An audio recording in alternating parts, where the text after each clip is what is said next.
ये तावीज, ये मजार, ये दरगाहें, ये आस्ताने, ये अल्लाह के दीन से दूरी, ये अल्लाह की तौहीद से दूरी, ये अल्लाह पर भरोसे की कमी, ये अल्लाह की जात पर तवक्कुल की कमी, ये भी मेरे भाइयों दिलों को सख्त बनाने वाली चीज है।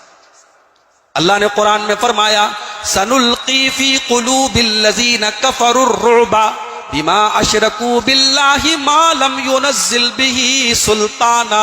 मेरे बंदो, जब तुम शिर्क करोगे, जब तुम अल्लाह को छोड़कर किसी और को मुश्किल कुशा मानोगे, जब लाल काले पीले धागों पर तुम्हारा ईमान होता चला जाएगा, कुरान पढ़ने की तौफीक नहीं है, अपने बच्चों को दुआएं पढ़ के दम करने का मौका नहीं, हमें तो आसान ट्रीटमेंट चाहिए। धागा लाओ पहना दो, तावीज लाओ पहना दो। हमने कुरान को पढ़ने की नहीं, पहनने की किताब बना दिया। डॉक्टर दवा देता है, सिरप देता है, टैबलेट देता है, हम टैबलेट को गले में नहीं लटकाते, हम टैबलेट को हाथ में नहीं बांधते, टैबलेट खाते हैं, सिरप पीते हैं। कुरान को अल्लाह ने शिफा कहा है, कुरान का पढ़ना शिफा है मेरे भाई, कुरान को पढ़ के दम करना शिफा है, कुरान को गले में लटकाना शिफा नहीं। हमने तावीज़ों में, हमने मज़ारों में, हमने आस्तानों में अपनी तौहीद को गुम कर दिया, नतीजा ये निकला कि हमारे दिल सख्त